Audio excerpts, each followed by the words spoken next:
Cerita yang lain, orang yang dibela sama Allah Subhanahu wa taala itu Aisyah, istri Nabi sallallahu alaihi wasallam, yang dijuluki dengan dua panggilan Aisyah. Yang satu panggilannya Humairah. Apa arti Humairah? Kalau lagi malu wajahnya merah. Pernah ngeliat cewek wajahnya merah? Pakai gitu ya. Kalau Aisyah itu bukan karena dia make upan, memang wajahnya merah kalau lagi malu. Kalau Nabi puji-puji Aisyah, malu merah. Malu pakai ngomong. Itu mas saya. Aisyah Humairah, wajahnya kemerah-merahan. Saking putihnya Aisyah, Abu Bakar itu kan orangnya putih. Makanya anaknya juga kenapa dipanggil Abu Bakar? Padahal bukan nama aslinya, itu Aka lah ya, as non as gitu. Aka Abu Bakar. Kenapa dipanggil Abu Bakar? Abu Bakar itu artinya bapak yang punya anak perawan yang cantik-cantik. Aisyah, Asma, itu cantik-cantik semua tuh. Makanya bapaknya dipanggil Abu Bakar. Kita yang belum nikah, yang udah nikah, kalau punya anak cewek 2 orang, maka dia bisa dipanggil Abu Bakar. Walaupun namanya bisa aja Asep, bisa aja siapa gitu, tapi bisa dipanggil Abu Bakar. Kenapa? Punya anak perawan cantik, solehah. Humairah. Nama lainnya, Nabi juga senang manggil Aisyah itu dengan panggilan Aish. Disingkat Aisyah jadi Aish. Dalam bahasa Sunda jadi Eis. Itu benar. Pasti orang Sunda manggil Eis itu asal muasalnya dari panggilan Aisyah. Karena kita nggak bisa susah ngucapin A, dari Aish jadi Eis. Berarti orang Sunda juga ada hubungannya dengan para ulama. Eis. Jadi yang manggil istrinya walaupun nama istrinya mungkin siapa gitu ya, manggil aja Eis. Kok Eis sih? Aisyah gitu. Aish. Panggilan sayang Nabi ini. Saking cantiknya Aisyah, banyak yang sebetulnya baper ketika Nabi nikah sama Aisyah. Patah hati cowok-cowok Madinah. Oh, apaan sih Nabi nikah sama Aisyah? Ramai aja tuh. Ketika Nabi nikah sama Aisyah. Suatu hari, Nabi itu lagi jalan, lagi touring gitu sama sahabat-sahabat. Bahasa dulu mah berangkat berjihad ya. Cuman sebutlah touring. Karena Nabi sambil berjihad juga, sambil touring, sambil main.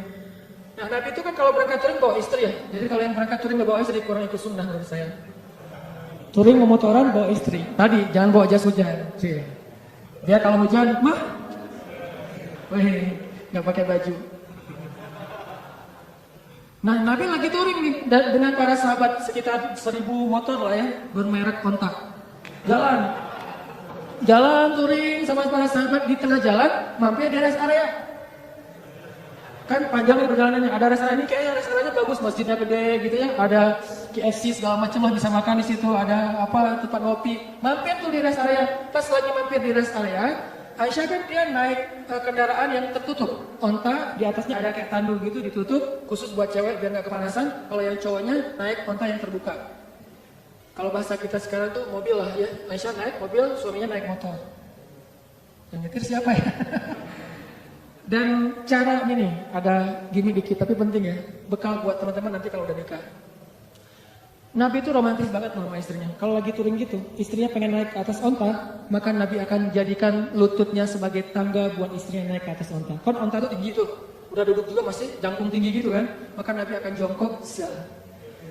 Aisyah, akhirnya Aisyah nginjek lutut Nabi, dipegang sama tangan Nabi, dinaikkan ke atas onta. Itu cowok banget tuh. Makanya kalau kita pengen naikin istri kita ke atas motor, walaupun motornya bebek nggak masalah.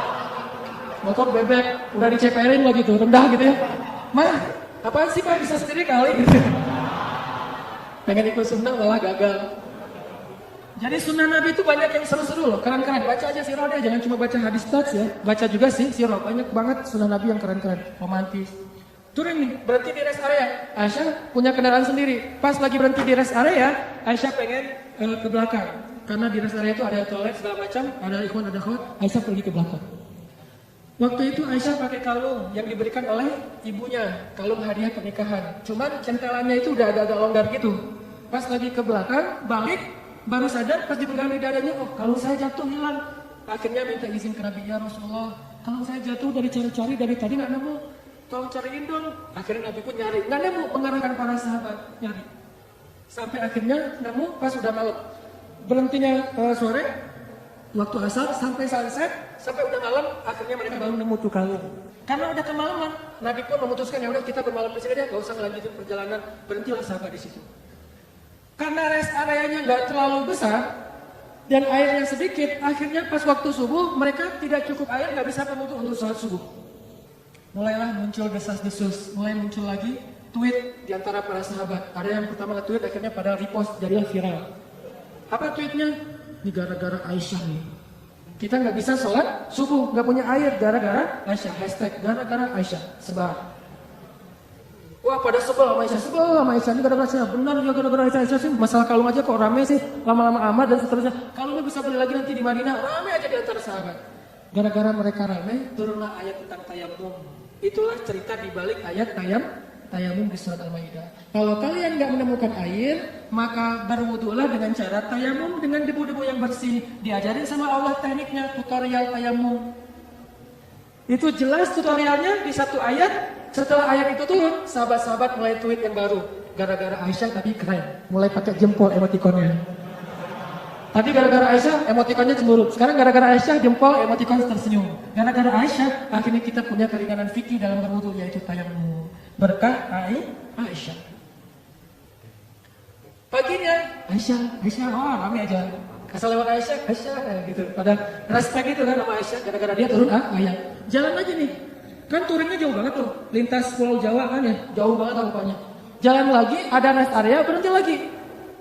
Aisyah lagi seperti biasanya, semua orang pasti ke belakang. Aisyah ke belakang, datang, jatuh lagi tuh kalung.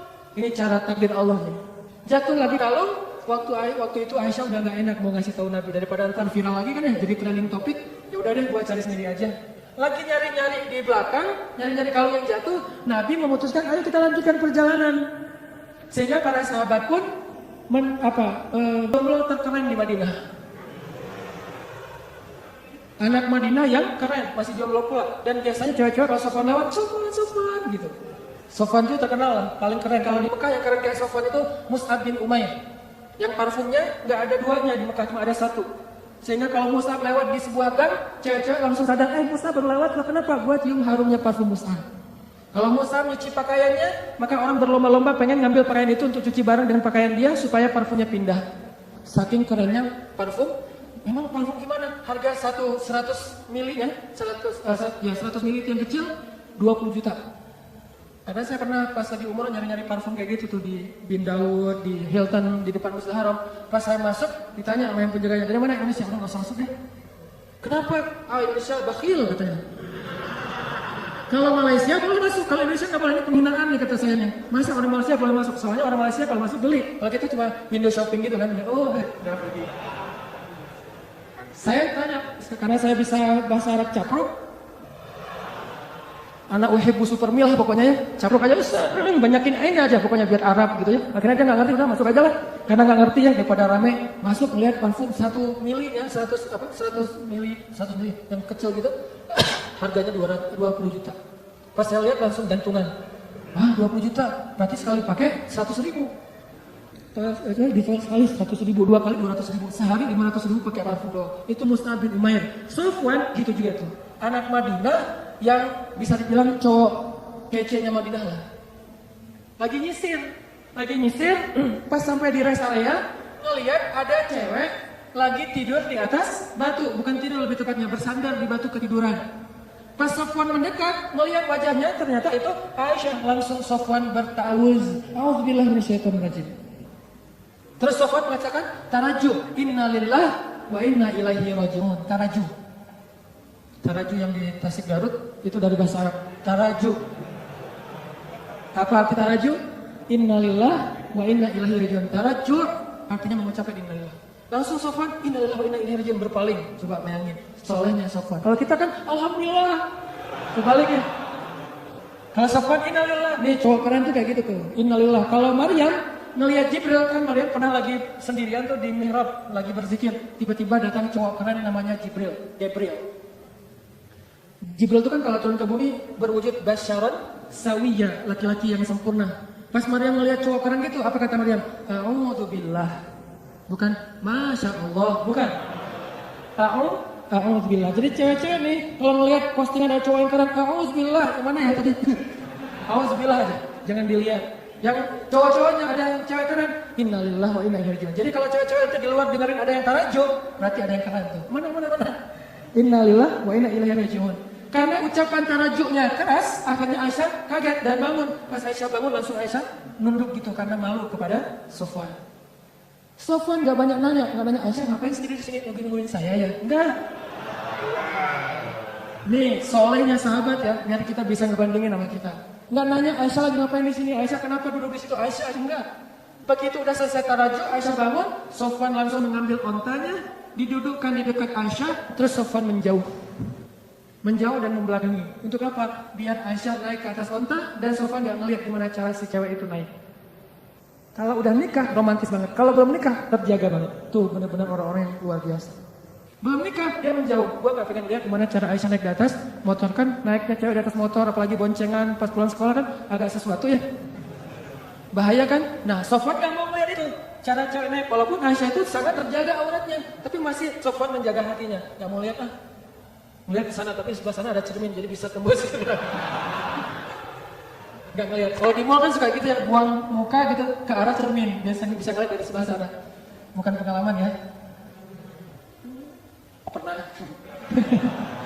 Nah, akhirnya Sofwan menjauh, membelakangi Aisyah. Dalam durasi kira-kira si cewek ini udah selesai naik ke atas unta. Begitu udah selesai, Sofwan datang, ngambil tali kekang unta dan ditarik. Untanya berdiri, jalan. Sofwan jalan kaki di depan, Aisyah naik di atas unta. Itu cara paling bagus boncengan. Jadi jangan dibonceng gitu. Kalau gini ojek-ojek online ya. Kalau yang ordernya cewek, naik. Kita mah gak usah naik ke atas motor, di samping aja dorongin motor. Kenapa emang kok gitu caranya? Sofwan. Sofwan itu siapa? Gak pernah ikut talim ya. Makin sombong ya, makin ria. Sofwan narik tuh tali kekang onta. Aisyah di belakang. Gak pernah sekalipun Sofwan menoleh ke belakang. Aisyah butuh sesuatu? Enggak. Atau mungkin bisa miss call kalau ada apa-apa. Ini nomor saya, modus. Gak ada sama sekali. Aisyah gak diajak ngobrol. Aisyah kenapa tinggal sendiri dan segala macam. Gak sama sekali. Diam sepanjang perjalanan sampai di Madinah. Nabi sampai di Madinah gak sadar kalau Aisyahnya ketinggalan. Karena Nabi gak langsung pulang. Biasanya nyambut tamu dulu, ada urusan negara lah. Nah, lama baru dari belakang Aisyah dengan Sofwan muncul. Di Madinah waktu itu kebenaran orang-orang Yahudi lagi nongkrong di gerbang. Karena salah satu hobi orang Yahudi itu nongkrong di jalan. Senang banget nongkrong di jalan tuh. Nongkrong gitu-gitu ya di jalan. Nah pas lagi orang Yahudi nongkrong di jalan, tiba-tiba dari kejauhan datanglah Aisyah dengan Sofwan berdua. Tapi satu di atas onta, satu lagi narik tali kekang onta. Orang Yahudi tadi lagi nongkrong nih, lagi ngobrol. Datanglah Aisyah sama Sofwan. Begitu mereka ngeliat Sofwan dan Aisyah, langsung sepi. Diam semua orang Yahudi, diam aja. Diam, tuh ada yang lewat. Diam. Pas udah lewat, gue beneran ngeliatnya tadi gak berhenti nih. Enggak, gue juga ngeliatin sama. Bener kan Aisyah bener. Mulai gosip muncul. Judulnya masih aman nih. Aisyah dan Sofwan pulang berdua. Judul standar lah ya, mainstream. Judulnya Aisyah dan Sofwan pulang berdua. Bener gak? Bener, tapi orang persepsinya apa? Selingkuh kan? Ada affair antara Aisyah dengan Sofwan. Judulnya gak bisa dihujat. Saya tuntut kamu pencemaran nama baik, gak bisa. Orang judulnya bener. Aisyah dan Sofwan pulang berdua. Atau nanti dikembangin lagi. Aisyah dan Sofwan ada apa? Tanda tanya. Bisa aja kayak gitu. Ada apa dengan ADA gitu. Ada apa dengan Aisyah. Nah gara-gara orang Yahudi nyebarin tweet hashtag postingan kayak gini, mulai viral di antara kaum muslimin. Ada apa dengan Aisyah? Aisyah selingkuh, Aisyah dan Sofwan ada sesuatu. Ramailah fitnah di antara kaum muslimin tentang Sofwan dan Aisyah. Sampai akhirnya fitnah ini terdengar kepada Rasul. Nabi juga sempat hampir ragu sama Aisyah. Saking semua orang gak bicara gitu. Lo udah dengar berita belum? Apa? Aisyah sama Sofwan ternyata kemarin pulang berdua ada sesuatu tuh. Oh gitu? Kan suka gurih ya? Omongan-omongan kayak gini. Bisa ditambah-tambahin, patchingnya ditambahin. Jadilah patchingnya banyak. Makin banyak patching, makin sedap. Makin susah untuk berhenti kan? Nah gitulah bos. Akhirnya viral, jadi trending topik di Madinah. Aisyah dan Sofwan ada affair. Sampai ada seorang sahabat, kalau nggak salah namanya Abu Ayyub, pulang ke rumah, nanya ke istrinya, "Mah, udah dengar berita yang lagi trending topik belum?" "Udah Pak, Mama juga baru buka Instagram," kata istrinya. Mama punya Instagram kok, Bapak nggak di follow? Bahaya. Aisyah sama Sofwan katanya difitnah ada sesuatu. Gimana menurut mama? Kata Abu Ayyub. Nih jawaban istrinya nih jadi panduan buat kita kalau dengar gosip. Apa kata istrinya? Ya Abu Ayyub, gimana pendapat engkau jika ada mengatakan engkau selingkuh dengan seorang perempuan?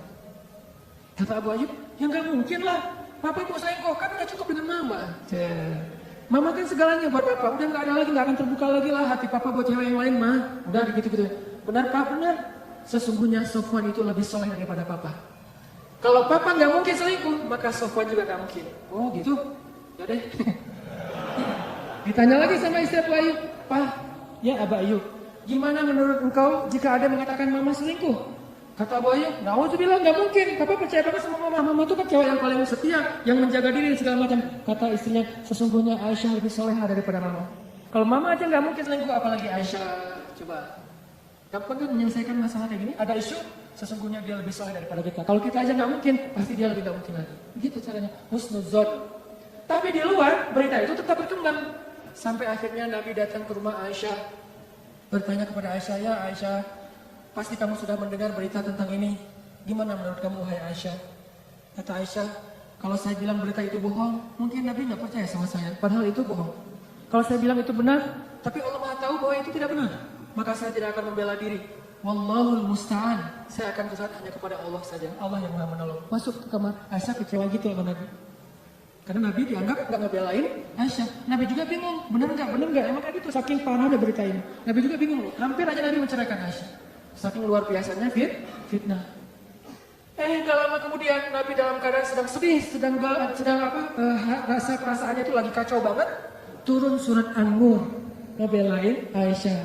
Sesungguhnya orang-orang yang menyebarkan berita bohong itu adalah bagian dari umat Islam sendiri. Ternyata yang menyebarkan itu bukan orang Yahudi. Orang Yahudi cuma munculin tweet pertama orang Yahudi, tapi yang bikin dia viral orang Islam.